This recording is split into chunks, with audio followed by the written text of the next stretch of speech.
He's a knucklehead. A stupid guy.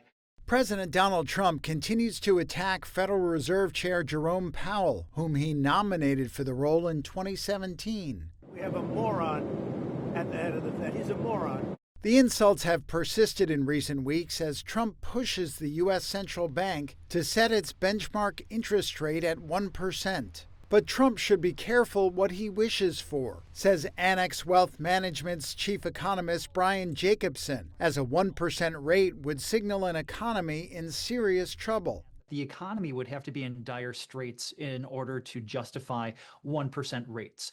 At the Federal Reserve Board, we know that John Williams has talked about how there is a risk that in the future, we might get back to that 0% lower bound.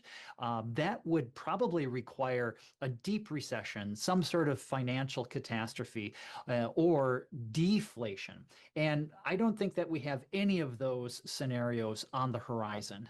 A 1% rate would also lower government borrowing costs, allowing the administration to finance the high and rising deficits expected from Trump's spending and tax cut bill. The so-called Fed funds rate currently stands between 4.25 and 4.5%. Only banks borrow overnight at that rate, but it is a benchmark for other credit, influencing everything from corporate debt to home mortgages, consumer credit cards, and treasury yields. Global trading across an array of markets ultimately determines those other rates. Supply and demand are critical. Intangibles like trust in a country's institutions also matter. When Trump's threats to fire Powell intensified in April, yields rose and the president backed off, a sign that global markets have an important voice in central bank independence, something Jacobson thinks is crucial. There is a long precedent of the importance of independent central banks when it comes to policy making,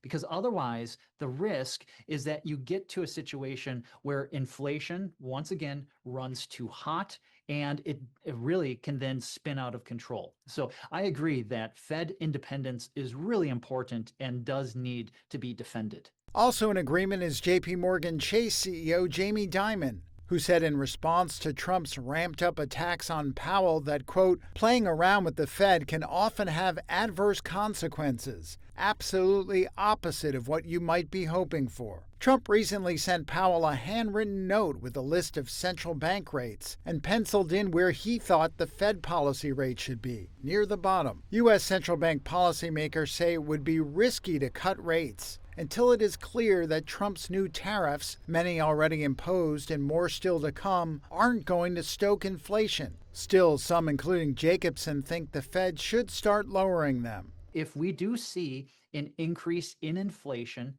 due to tariffs, then they will feel justified in staying on pause.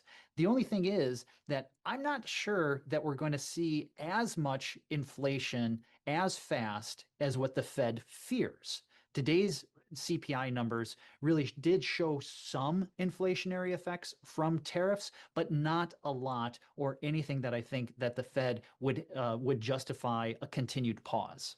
U.S. inflation increased by the most in 5 months, according to the Labor Department's Consumer Price Index report for June, suggesting Trump's tariffs were starting to have an impact on prices Americans pay for everyday goods.